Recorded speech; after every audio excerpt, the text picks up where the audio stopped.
Meus irmãos, até no domingo passado eu estive considerando aqui com os irmãos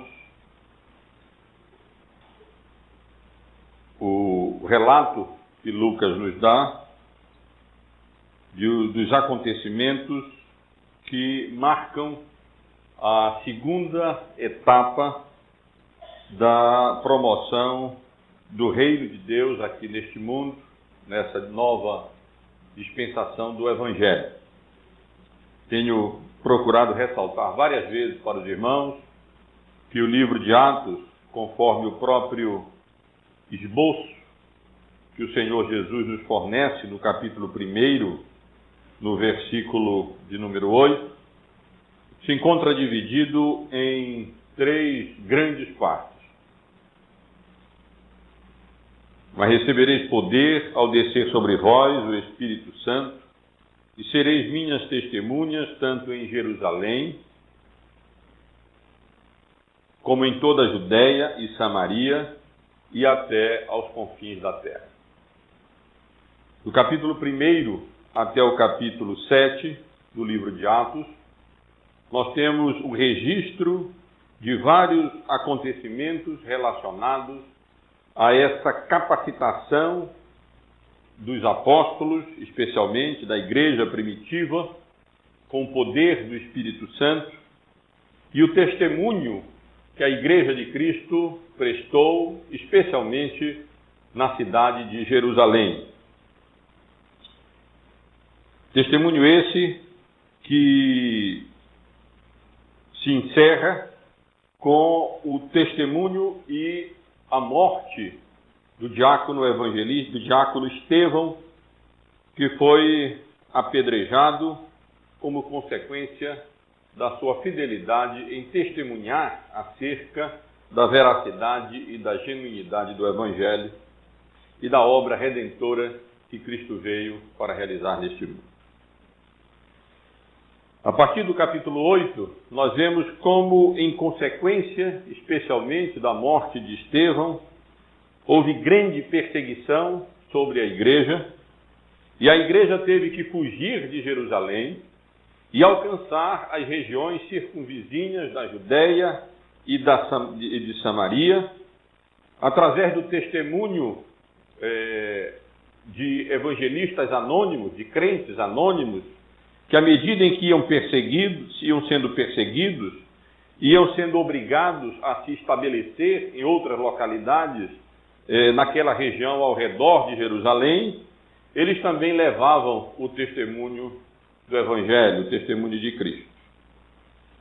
Também algumas pessoas, ministros, como Filipe, iam sendo empregados pelo Espírito Santo de Deus para que o Evangelho pudesse romper, como de fato rompeu, os muros de Jerusalém e alcançar outros povos, outras pessoas ali naquelas regiões circunvizinhas, aqui descritas de maneira resumida pelo Senhor Jesus como Judéia, regiões da Judéia e de Samaria. E assim nós estivemos vendo como o Evangelho foi sendo anunciado por através daquelas outras regiões, ao redor de Jerusalém, e como outras pessoas foram sendo alcançadas pelo Evangelho, algumas dessas pessoas convertidas, importantes nesse caminho do Evangelho e da promoção do reino de Deus em direção aos confins da terra.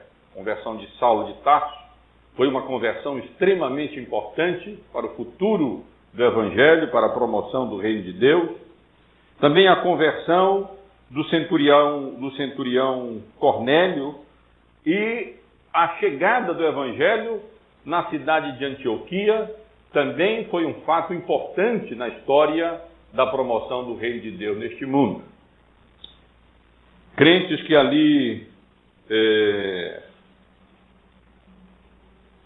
chegaram por causa ainda da tribulação, da perseguição que sobreveio à igreja depois da morte de Estevão, foram se espalhando até a Fenícia, até Chipre, até Antioquia, e diz o versículo 20 do capítulo 11, que alguns que eram de Chipre e de Cirene anunciavam o evangelho não apenas aos judeus, mas também, de modo geral, aos gentios que ali estavam na cidade de Antioquia. E eu pude ver aqui com os irmãos como a igreja foi ali estabelecida, fundada, como a igreja foi estabelecida, confirmada na cidade de Antioquia, como aqueles irmãos deram bom testemunho, provendo recursos para assistirem aos crentes mais carentes da igreja de Jerusalém, compartilhando com aqueles que haviam compartilhado com eles o evangelho, agora também os recursos materiais para que eles pudessem subsistir no período de fome que viria sobre a cidade de Jerusalém, na verdade, sobre toda aquela região ali do Império Romano. Nos últimos domingos eu estive estudando aqui com os irmãos uma nova onda de perseguição que sobreveio à igreja primitiva, quando Herodes Agripa I, o rei daquela região da Judéia e de Samaria, sob o domínio do Império Romano, suscitou e levantou mesmo, empreendeu contra a igreja do Senhor Jesus. Ele perseguiu várias pessoas, prendia os crentes para maltratar os crentes, passou Tiago, o apóstolo, um dos apóstolos do Senhor Jesus, ao fio da espada, prendeu Pedro com o propósito de matá-lo, mas foi frustrado no seu propósito pela vontade soberana e por uma intervenção extraordinária de Deus, que através de um anjo libertou Pedro da prisão em atendimento às orações da igreja em Jerusalém, que ali estava orando pela libertação, pela vida do apóstolo Pedro. E no domingo passado eu estive aqui considerando com os irmãos o final dessa história descrita no capítulo 12, quando Herodes, o perseguidor e usurpador da glória de Deus, não glorificando a Deus, mas aceitando a glória que deveria ser tributada a Deus, foi ali vingado pelo próprio Deus e foi morto, comido por vermes.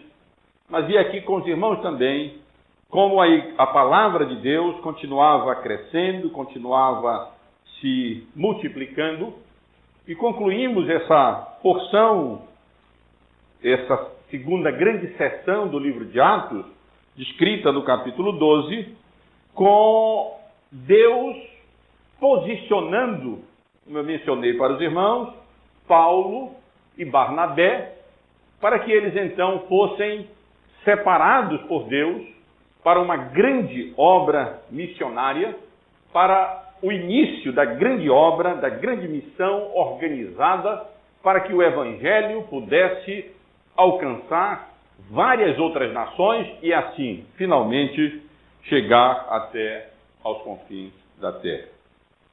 O final do último versículo do capítulo 12, no versículo 25, nós lemos que Barnabé e Saulo, cumprida a sua missão, aquela missão de levar aquele donativo, aquela ajuda diaconal dos crentes de Antioquia, mais prósperos, à igreja de Jerusalém, quando todo aquele acontecimento ali ocorreu, no que diz respeito à perseguição levantada por Herodes e a libertação de Pedro e depois a morte de Herodes. E lemos como, cumprida essa missão, eles voltaram de Jerusalém para Antioquia, levando também consigo a João, também chamado de Marcos, João Marcos, e ali foram novamente posicionados na igreja de Antioquia, para que eles fossem usados por Deus no seu propósito eterno para levar o Evangelho e fazer com que o Evangelho transpusesse não apenas os muros de Jerusalém, mas transpusesse a grande barreira geográfica que separava a Palestina das várias outras nações do Império Romano, que era o mar Mediterrâneo, o grande mar. E aí então, como nós vamos ver a partir da semana que vem, se Deus permitir, nós veremos o apóstolo Paulo iniciando as suas 3 grandes viagens missionárias, através das quais o Evangelho foi anunciado a tantas nações e a tantas pessoas, por toda aquela região ali, ao redor do mar Mediterrâneo, que constituía o grande Império Romano na época. Eu quero chamar a atenção dos irmãos hoje para esses 3 primeiros versículos, especialmente. Primeiro porque eles formam uma unidade bem clara aqui, nesse relato que agora começa no capítulo 13, como também eles são versículos importantes, porque eles estão exatamente aqui nessa fronteira.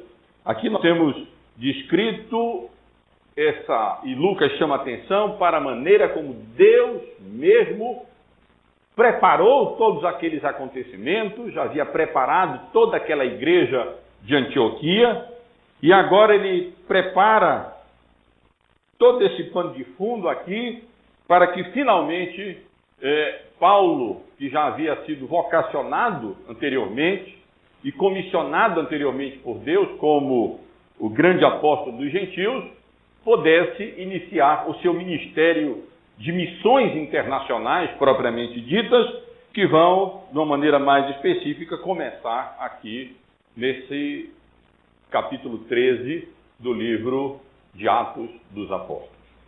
Portanto, aqui temos essas 3 grandes divisões, capítulo 1 até o capítulo 7, o Evangelho se estabelecendo em Jerusalém, capítulo 8 até o capítulo 12, o Evangelho se estabelecendo na Judéia e em Samaria, não obstante todas as perseguições, a palavra de Deus se multiplicava, crescia, de acordo com a vontade soberana do Senhor.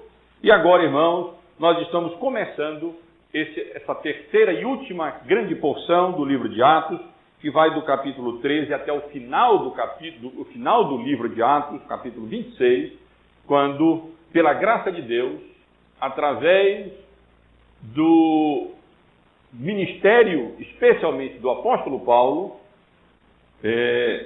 o Espírito Santo de Deus leva o Evangelho e alcança os eleitos de Deus até alcançar ali a grande capital do Império Romano. E aqui, portanto, nesses versículos, o que nós temos é esse início da grande missão organizada internacional para levar o Evangelho até aos confins da terra. São apenas 3 versículos, eu vou relê-los para os irmãos. Havia na igreja de Antioquia, para onde Paulo havia retornado com Barnabé e João Marcos, profetas e mestres, Barnabé, Simeão, por sobrenome Níger, Lúcio de Cirene, Manaém, Colasso de Herodes, o tetrarca e Saulo, e servindo eles ao Senhor, e jejuando, disse o Espírito Santo: separai-lhe agora a Barnabé e a Saulo, para a obra que os tenho chamado. E então, jejuando e orando, e impondo sobre eles as mãos, os despediu.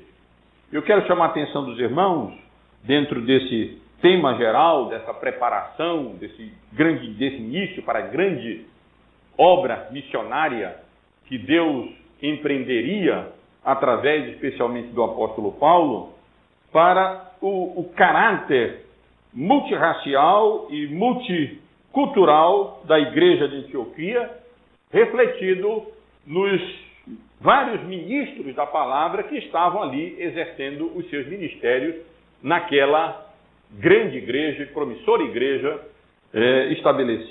organizada, confirmada e edificada lá na igreja, na cidade de Antioquia da Síria. Lucas começa esse seu relato acerca da vocação específica e da comissão específica da separação e da despedida específicas de Paulo e de Barnabé para essa obra missionária internacional, registrando que havia na cidade de Antioquia, onde Paulo e Barnabé estavam, vários ministros da palavra. A cidade de Antioquia era uma cidade grande, era uma cidade, a terceira maior cidade do Império Romano, e havia ali uma igreja já grande, muitas pessoas haviam já se convertido ao Evangelho, e ali havia, além de Barnabé e de Paulo, Barnabé havia ido buscar Paulo, como os irmãos devem lembrar, lá em Tarso, para onde ele havia fugido quando havia sido perseguido em Jerusalém, e levado para Antioquia.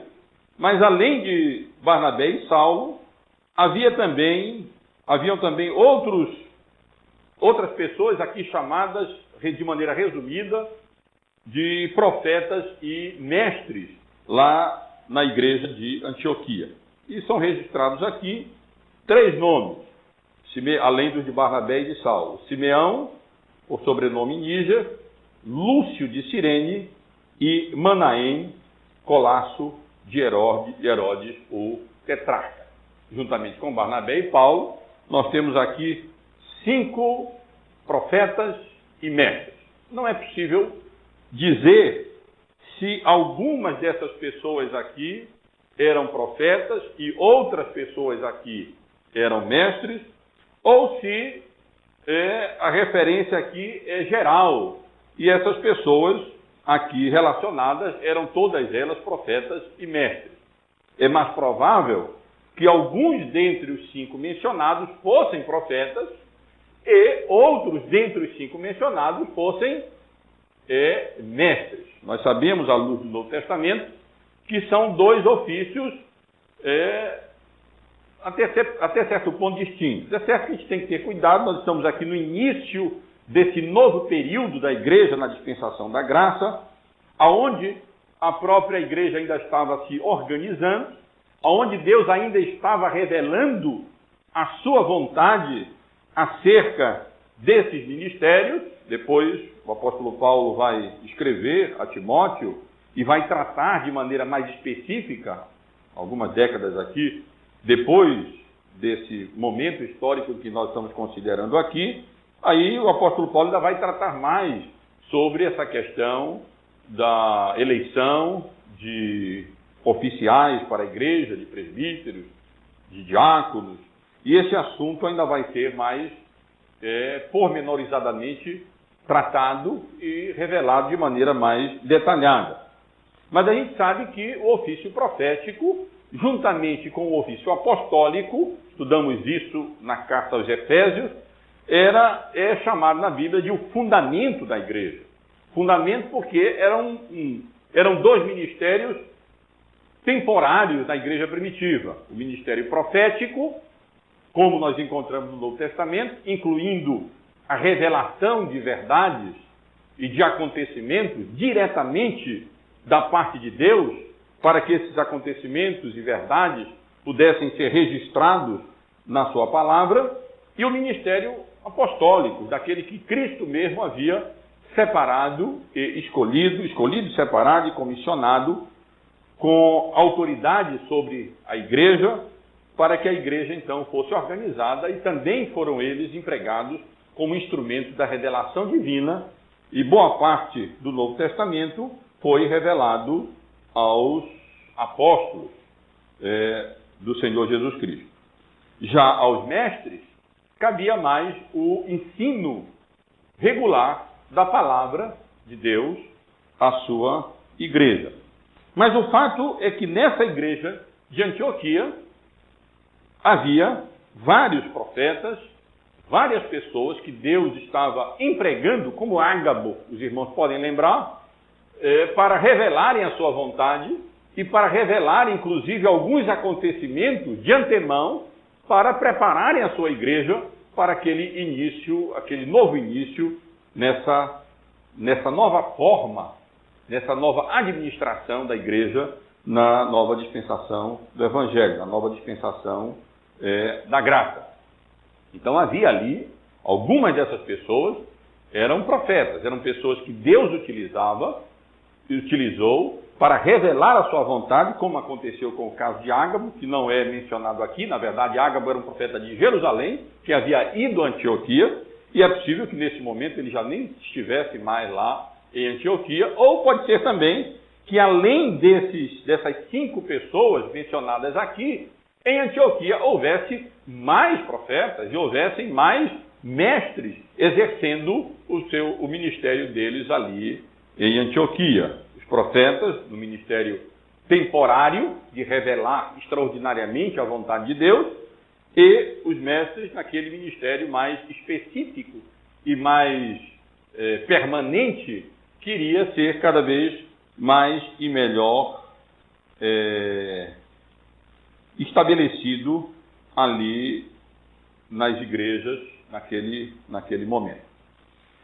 Bom, dentre essas pessoas, Barnabé, os irmãos já conhecem bem. Era um judeu, era um levita, mas era um judeu da dispersão. Ele era natural de Chipre e foi um homem extremamente importante, e é bem possível que ele seja aqui mencionado primeiro, não apenas pela idade dele, por provavelmente ser mais velho que os outros, mas por ter mesmo um papel de liderança naquele momento ali na igreja de Antioquia. Como os irmãos lembram, as pessoas iam anunciando o evangelho ali em Antioquia, e aprove a igreja de Jerusalém enviar Barnabé para ver as coisas como estavam acontecendo, e lá Barnabé confirmou de fato a obra da graça de Deus em Antioquia, e sabendo que a igreja precisava de mestres, foi a Tarso, chamou Paulo e passou ali cerca de 1 ano doutrinando e ensinando a igreja de Jerusalém.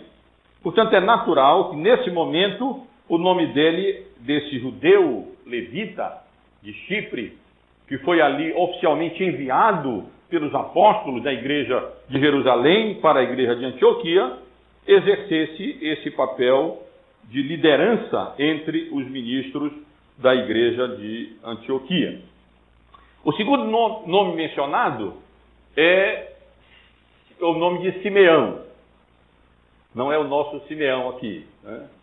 Diácono. É outro Simeão que tem o mesmo nome e que tinha como um outro nome Níger. Simeão é um nome hebraico, daí poder-se logicamente, razoavelmente inferir que se tratava de uma pessoa ou um judeu ou um prosélito do judaísmo. O nome Níger é um nome latino e que significa negro. E bem possivelmente, quase certamente, um dos líderes da igreja de Antioquia era um judeu africano, ali provavelmente do norte da África, de compleição escura, negra, e era bem possivelmente, quase certamente, identificado ali, entre provavelmente outros Simeões que poderiam haver ali na igreja de Antioquia, com esse nome de Níger, identificando, era o Simeão negro, o Simeão de pele escura, aquele crente ali, provavelmente do norte da África, e que estava exercendo seu ministério de profeta ou de mestre ali na igreja de Antioquia.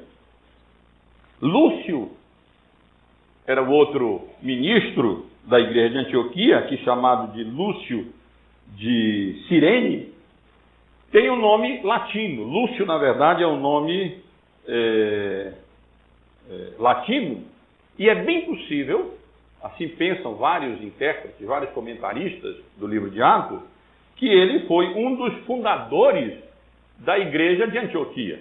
Se os irmãos voltarem um pouquinho e lerem lá no capítulo 11, naquela fundação, aquele início da igreja de Antioquia, eu li há pouco, no versículo 20, alguns que foram da Fenícia, foram até a Fenícia, até Chipre, e foram até Antioquia, eram naturais de Chipre e de Cirene. E foram então até Antioquia e falaram também aos gregos, anunciando-lhes o evangelho. Então não é nem um pouco difícil, apenas poucos anos haviam se passado, pouco tempo havia se passado, desde aquela organização ali, aquela fundação da igreja em Antioquia, que Lúcio de Cirene, essa pessoa que tinha pelo menos algum pano de fundo aqui latino, em virtude do seu nome, fosse um dos fundadores da igreja de Antioquia. Algumas pessoas, alguns estudiosos, pensam que se trata de Lucas, o autor desse livro. Lúcio é o nome latino para o nome grego Lucas. E Lucas evitava sempre mencionar o seu nome. Ele várias vezes estará presente na história do livro de Atos, os irmãos vão ver, acompanhando o apóstolo Paulo em algumas partes das suas viagens missionárias, mas ele não se menciona pelo nome, não se identifica pelo nome. Nós sabemos que ele está presente quando ele, no seu relato, passa a dizer, não apenas eles partiram de tal lugar e foram para tal lugar e anunciaram o evangelho em tal lugar, mas ele diz, nós fomos de tal lugar e aportamos em tal lugar, e então o evangelho foi pregado ali em tal lugar. Mas nós não sabemos se esse Lúcio de Cirene, que levou provavelmente o evangelho, um dos que primeiro falou do evangelho aos gentios na cidade de Antioquia, é de fato Lucas, o autor do terceiro evangelho e o autor do livro de Atos dos Apóstolos. Além desses, havia também Manaém, trata-se de uma forma grega de um nome hebraico, então é provável que se trate aqui de um judeu da dispersão também, ou um prosélito do judaísmo, e alguém que é mencionado como sendo uma pessoa que foi criada junto com o rei Herodes. A palavra que foi traduzida como colasso do rei Herodes, no original indica uma pessoa que foi criada juntamente com outra pessoa, ou que foi educada juntamente com outra pessoa, ou que foi amigo de infância, talvez essa fosse a melhor tradução, amigo de infância de Herodes, Antipas, o outro Herodes, só que esse tomou um outro caminho bem diferente do seu amigo de infância. Herodes Antipas se tornou perseguidor da igreja, foi o responsável pela morte de João Batista, e Manaém, amigo de infância de Herodes, tornou-se um dos ministros da igreja de Antioquia. E, em último lugar, talvez porque Saulo fosse o mais novo entre esse grupo, no que diz respeito à idade, ou por alguma outra razão que não sabemos precisar, é mencionado aqui Paulo, que se revelaria o grande apóstolo do Evangelho e um dos maiores responsáveis pela promoção do reino de Deus no mundo naquela época. Meus irmãos, eu estou mencionando esses dados, algumas informações sobre esses ministros da igreja de Antioquia, para ressaltar esse caráter multirracial, étnico, cultural daquela igreja e que se refletia nos ministros que estavam ali servindo, ensinando ou revelando a vontade de Deus àqueles irmãos na igreja de Antioquia. Aqui nós temos judeus, aqui nós temos levitas, aqui nós temos fariseus, aqui nós temos pessoas de um pano de fundo grego, latino, aqui nós temos pessoas certamente simples, mas temos também pessoas da elite da época. Manaém certamente foi uma pessoa assim, tendo sido companheiro, amigo de infância, criado com o rei Herodes, mas aqui nós vemos essa diversidade impressionante do Evangelho naquela grande cidade ali em Antioquia, e não é de estranhar que essa cidade tenha sido usada a igreja nessa cidade tenha sido usada por Deus para essa grande missão internacional, especialmente através de Paulo e de Barnabé. O impressionante que a gente vê aqui é essa grande variedade cultural, esse essa grande variedade em termos de origens. Uns eram de Cirene, outro era de Tarso, o outro, como Barnabé, embora estivesse lá em Jerusalém, era natural de Chipre. Cada pessoa ali praticamente era proveniente de uma região diferente, mas Deus, na sua soberania, arrebanhou todos eles, colocou-os todos ali, servindo naquela igreja de Antioquia, para que aquela igreja se tornasse uma igreja forte, sólida, bem doutrinada, firme, com uma multiplicidade de ministros, para que Deus pudesse dispor de alguns deles, sem deixar desfalcada a igreja, e assim pudesse enviá-los para a grande obra missionária que ele tinha determinado e que ele confiaria a Paulo e Barnabé. Essa é uma das grandes belezas do Evangelho, das coisas bonitas do Evangelho. No Evangelho não tem rico, não tem pobre, não tem branco, nem negro, não tem jovem, nem velho, nós somos homem nem mulher, nós somos todos um pela misericórdia e graça de Deus em Cristo Jesus, salvos pela mesma obra redentora de Cristo e com o mesmo propósito na vida de promover a honra e a glória de Deus pela expansão, pela promoção do seu reino aqui nesse mundo. A igreja é coluna e baluarte da verdade, e é uma coluna multiétnica, multicolorida, com várias e multicultural.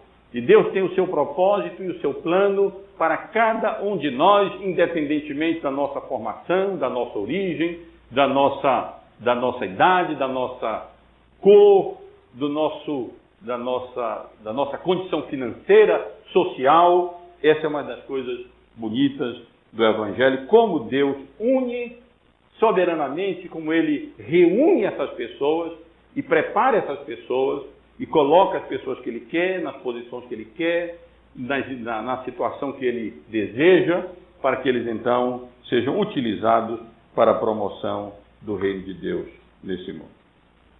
Mas se no versículo 1, com base no versículo 1, eu quis chamar a atenção dos irmãos para esse caráter multirracial, multicultural da igreja de Antioquia, refletida nos seus ministros da palavra, profetas, que eram fundamento da igreja e mestres ali estabelecidos para a instrução e edificação da igreja, com base no versículo 2 do capítulo 13, eu quero chamar a atenção dos irmãos para a separação de Paulo e Barnabé para a obra missionária internacional que Deus havia estabelecido para que eles, especialmente o apóstolo Paulo, viessem a realizar.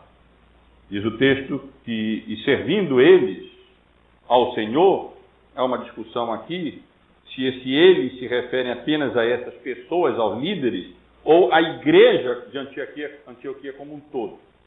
Eu penso que o pronome aqui se refere mais à igreja como um todo.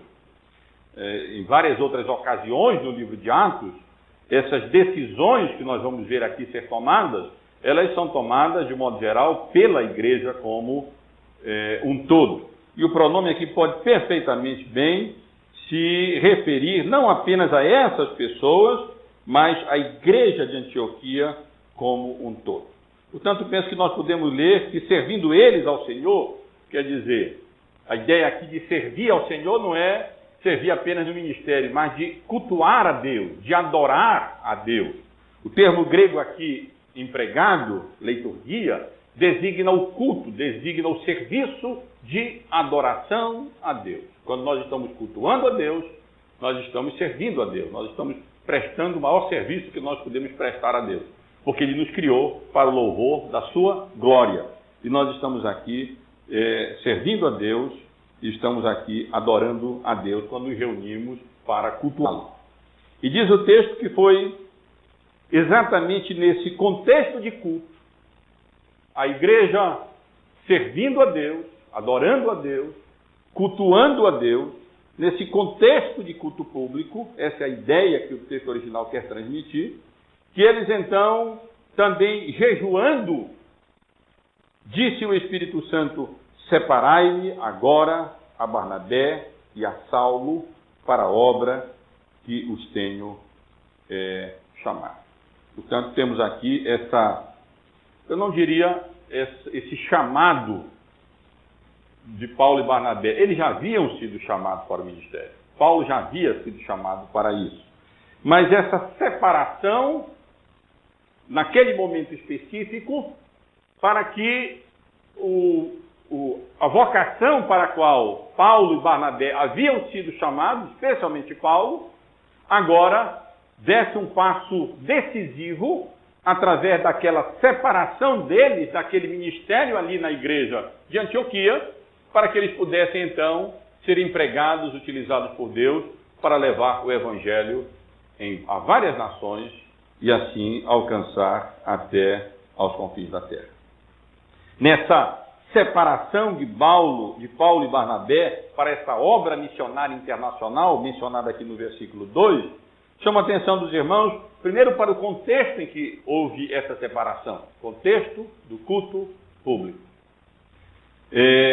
Também para aquilo que eles estavam fazendo. Na verdade, eles estavam, além de adorando a Deus e cultuando a Deus, eles estavam em jejum. E se os irmãos forem ler o Novo Testamento, aquilo que o Novo Testamento ensina sobre jejum, os irmãos verão que é um instrumento para que nós nos separemos das nossas atividades normais, inclusive dessas relacionadas à alimentação. Hoje é mais prática, é verdade, essa questão toda da alimentação.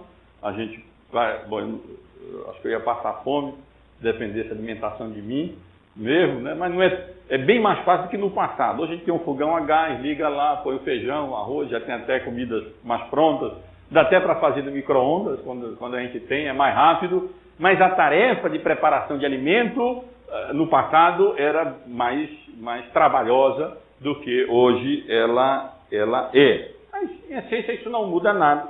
Mas o fato é que o jejum no Novo Testamento é um instrumento através do qual, em momentos de grande tristeza, ou em momentos em que vai se tomar decisões importantes,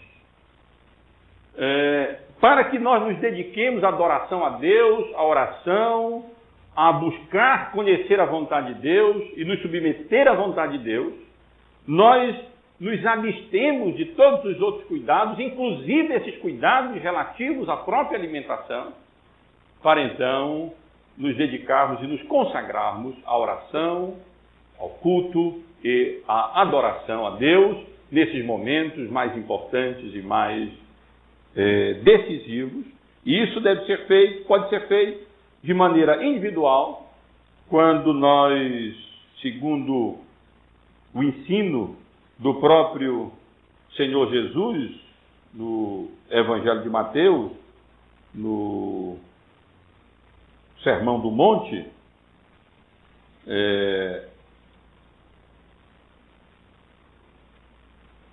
recluso, de maneira não para exibição,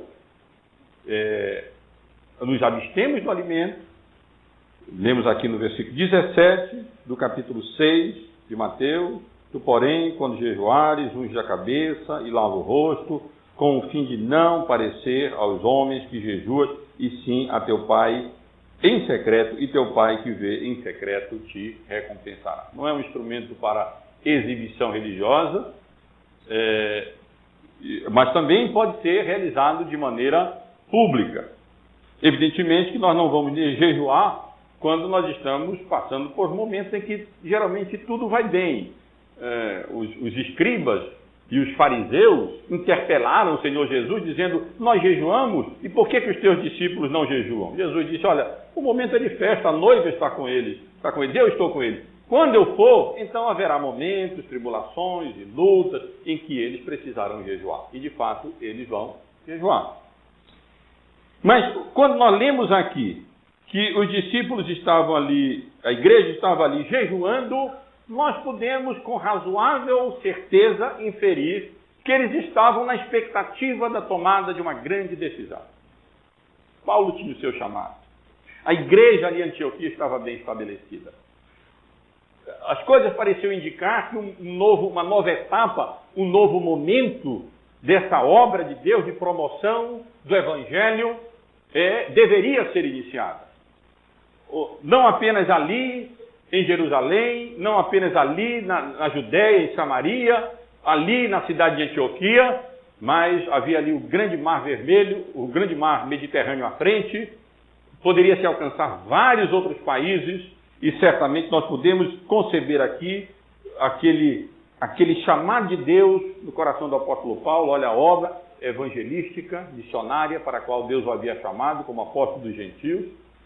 Mesma coisa ali com Barnabé, aquela grande igreja, compreendendo que Deus estava ali, de alguma maneira iria utilizá-las para cumprir o seu propósito de levar o evangelho até os confins da terra. E lá está ali a igreja adorando a Deus, servindo a Deus, jejuando, nessa expectativa de conhecer a vontade de Deus, de saber exatamente o que fazer, de compreender como o evangelho poderia continuar nessa sua marcha até alcançar os confins da terra, e alcançar os gentios, e assim o nome de Deus e o reino de Deus e sendo promovido e glorificado no mundo. E é nesse contexto, irmão, de culto público, de jejum, que o Espírito Santo de Deus então manifesta claramente a sua vontade de maneira provavelmente aqui extraordinária, revelando aos profetas ali existentes naquela igreja, que Paulo e Barnabé deveriam ser destacados dos outros ministros, deveriam ser separados dos outros ministros. A igreja ficaria ali confiada aos outros ministros que lá ficariam. E Paulo e Barnabé, então, seriam destacados, separados e encaminhados para a obra missionária para a qual Deus os havia chamado. E finalmente, irmãos, quero chamar a atenção no versículo 3, não para a separação de Paulo e Barnabé para essa obra, mas para o que aquilo como é chamado aqui, para a despedida desse grupo missionário, desse encaminhamento desse grupo missionário para a obra ali a partir da igreja de Antioquia. Então, jejuando e orando, e impondo as mãos sobre eles, impondo sobre eles as mãos, os despediram. Nós temos 3 atos aqui, nessa despedida, acompanhando essa despedida de Paulo, Barnabé e do ajudante João Marcos, que está aqui no segundo plano, né, nessa obra missionária que seria iniciada por eles. Novamente, jejum, oração e imposição de mãos. Eles orando, adorando e jejuando, Deus separou Paulo e Barnabé. E havendo separado Paulo e Barnabé, eles continuaram orando, essa é a ideia, e continuaram jejuando, preparando tudo, até que chegou aquele momento em que finalmente a igreja oficialmente ali se unia a Paulo e Barnabé como responsável por eles, e aqueles companheiros de ministério, então, impondo a mão sobre eles. Não é uma ordenação para o ministério. Isso aqui não deve ser compreendido de maneira semelhante ao que aconteceu em Atos 6, quando os diáconos foram ali ordenados. Paulo e Barnabé já haviam sido ordenados ao ministério. Eles já haviam sido comissionados para o ministério. O que nós temos aqui é a igreja, especialmente ali os colegas de ministério, dizendo: meus irmãos, vão com Deus, vão em paz. Deus chamou vocês. Nós continuaremos aqui orando por vocês. E o que vocês precisarem, nós estaremos aqui à disposição para ajudar, e continuaremos intercedendo para que Deus seja gracioso para com essa obra que vocês estão realizando. Podemos certamente inferir que eles ali levantaram os fundos para viagens e a passar. Vamos ver como eles irão partir dali para o porto de Seleucia, dali pegariam um navio, iriam navegar para Chipre, e então iriam avançar na viagem missionária, e então aquela igreja ali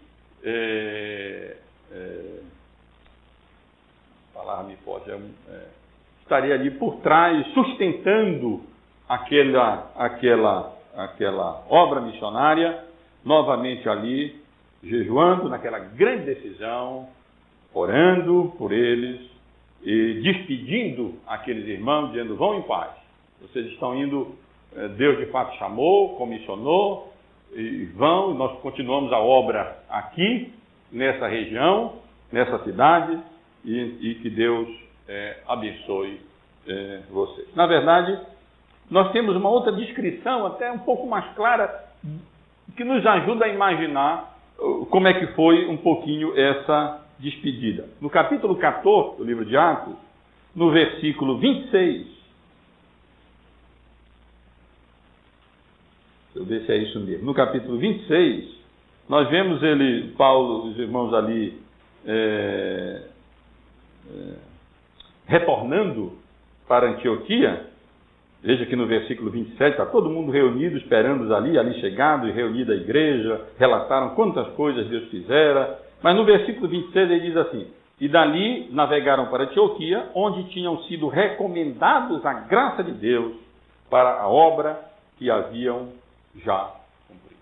O que na verdade nós vemos aqui no versículo 3 do capítulo 13 é aquela igreja, especialmente aqueles ministros, colegas de ministério, recomendando aquele grupo missionário a graça de Deus para a obra missionária que eles haviam sido chamados e eles iriam, pela misericórdia de Deus, dar.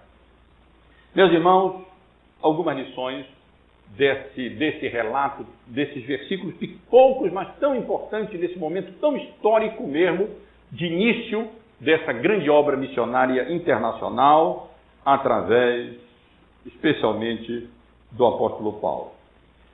Primeira lição que eu quero extrair daqui, de respeito a esse caráter multirracial e étnico da igreja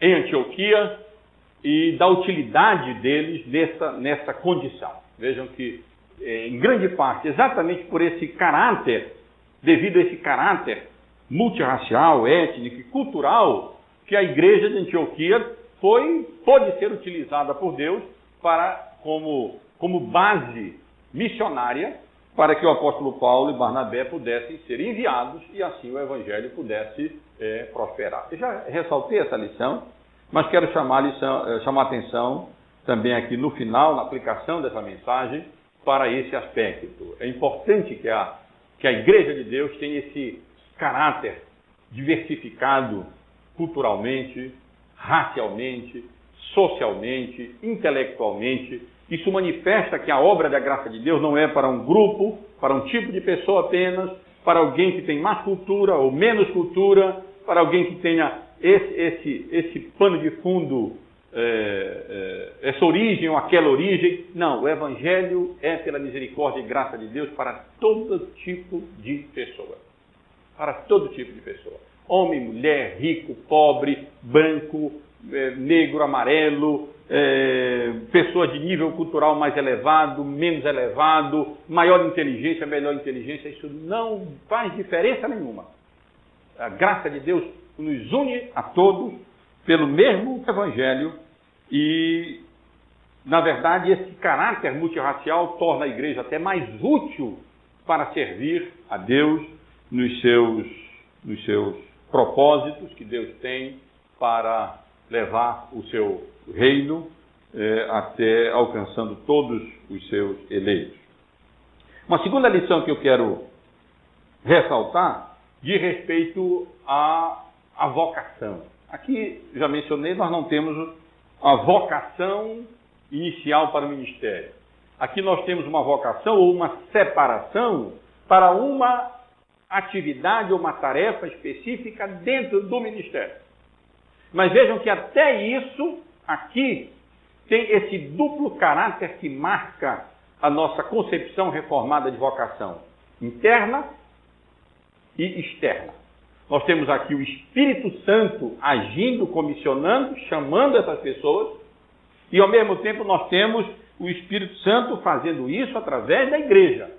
A igreja ali reconhecendo essa separação, reconhecendo esse chamado de Deus e sendo usada como instrumento de Deus para enviar Paulo e Barnabé para a obra missionária que eles realizariam. Nós erramos se nós enfatizamos apenas o caráter institucional da vocação, a igreja, reconhecendo, determinando, mas nós também erramos se nós reconhecemos apenas o caráter interno, místico, ou até, no caso aqui, extraordinário, do Espírito Santo de Deus chamando. Na vocação para o ministério e, até certo ponto, na vocação ou na separação para as atividades específicas dentro do ministério.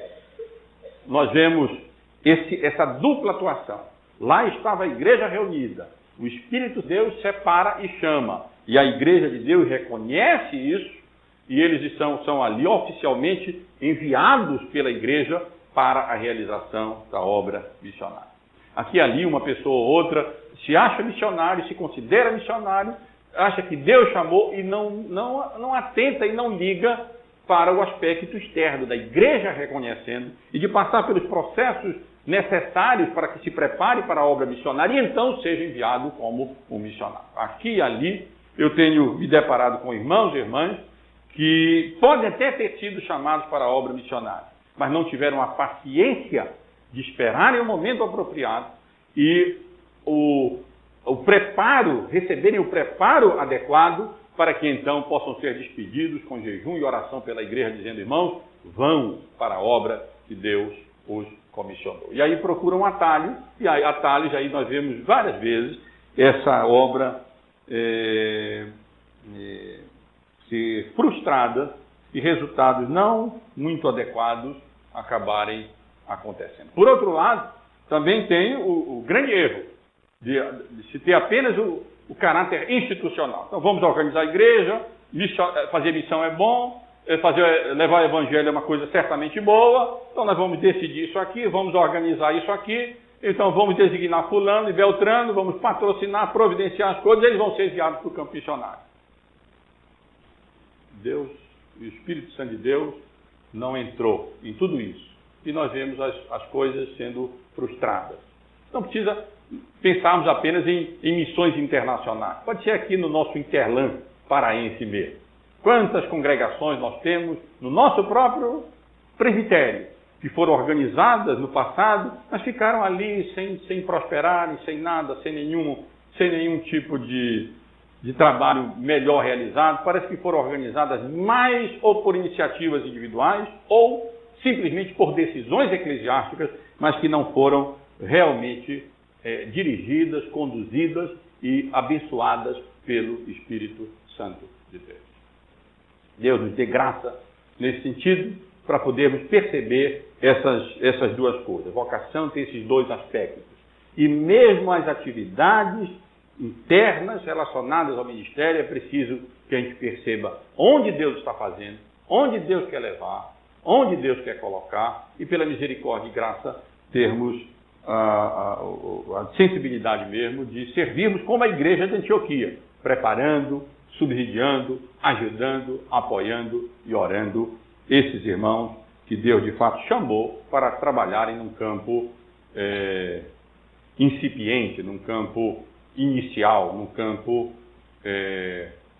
bem mais difícil, na verdade, levando o Evangelho àqueles que ainda não conhecem o Evangelho da graça de Deus em Cristo Jesus.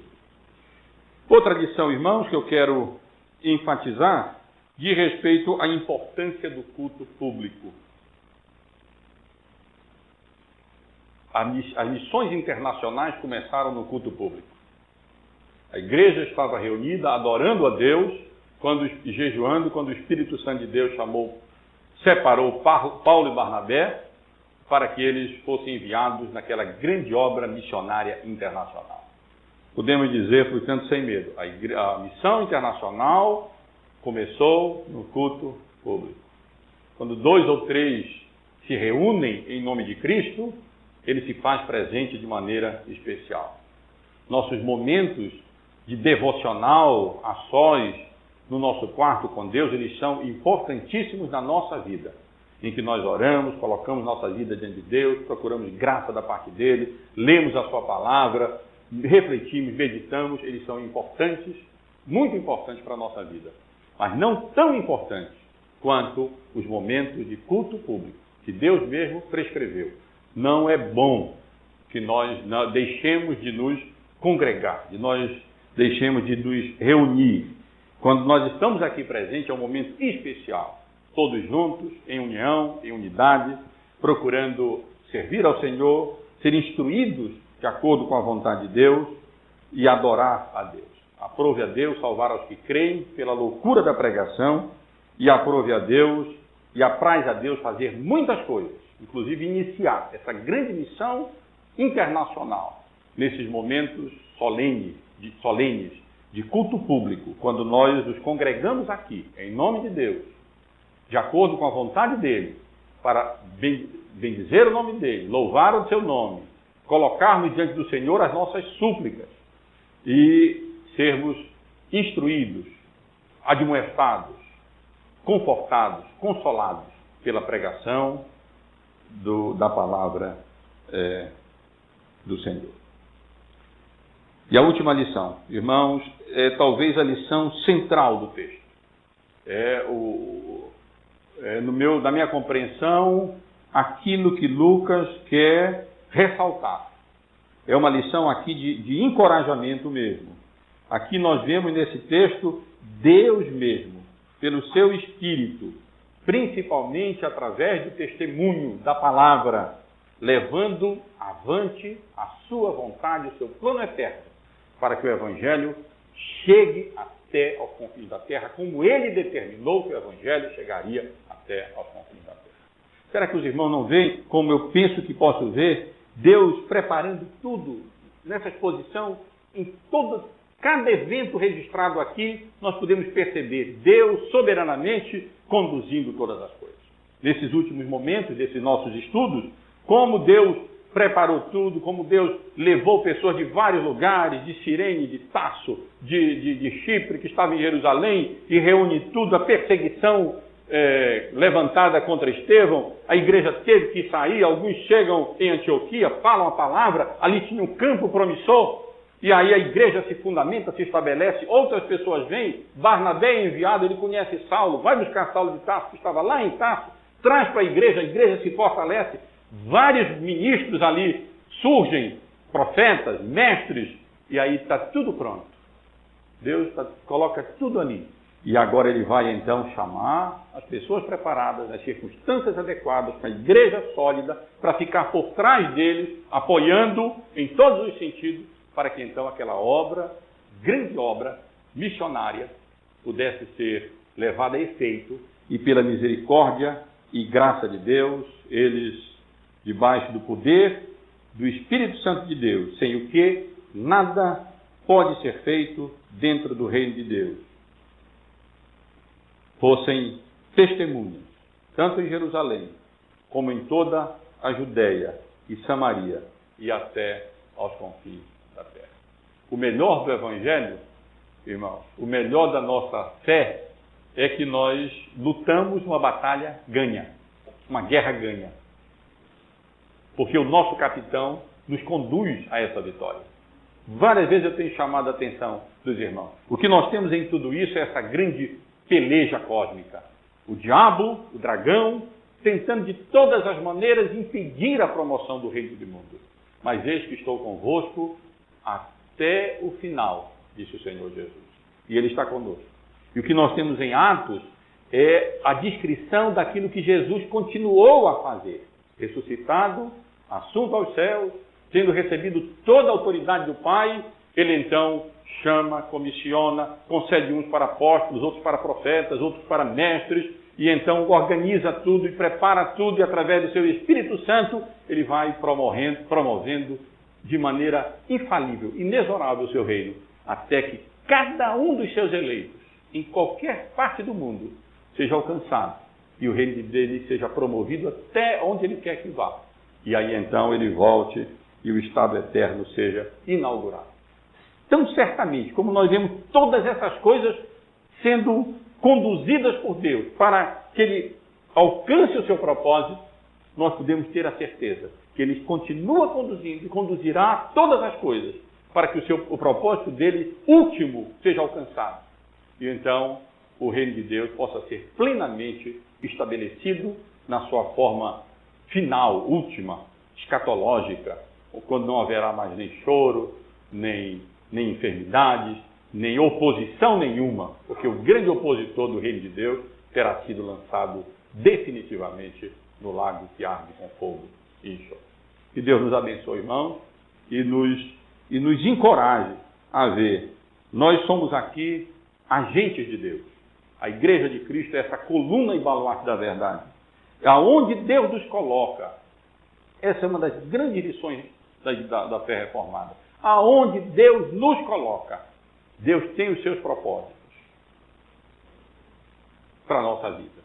E os seus propósitos estão todos eles, para a nossa vida, relacionados com essa promoção de Deus para a honra e para a glória dele. Porque o homem foi criado para o louvor da sua glória. E todas as coisas acontecem para o louvor da glória do Senhor. Que Deus nos abençoe, nos anime e nos encoraje a sermos usados como esses instrumentos para a promoção do reino de Deus neste mundo. O reino dele vai ser promovido, a vontade dele vai ser realizada. Se nós fizermos a nossa ou não, Deus vai fazer conosco ou com outras pessoas, Deus vai fazer a sua vontade.